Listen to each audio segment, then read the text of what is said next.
La austeridad ha estado presente en este solemne acto que se ha celebrado en el Palacio de los Condes de Morata de Zaragoza. Ha cambiado el escenario por otro menos suntuoso y el tradicional vino no lo ha financiado esta vez el Gobierno de Aragón.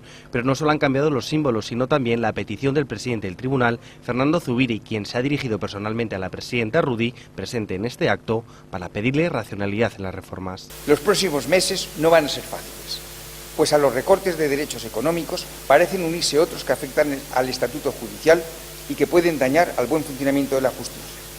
Hagamos lo posible por dotar de racionalidad a las reformas, a fin de que la merma de coste económico no limite la corrección en la Administración de Justicia. Y es que la necesidad de convertir la Administración de Justicia, que vive en el siglo XIX, en otra más moderna, preocupa a todos los trabajadores de la misma.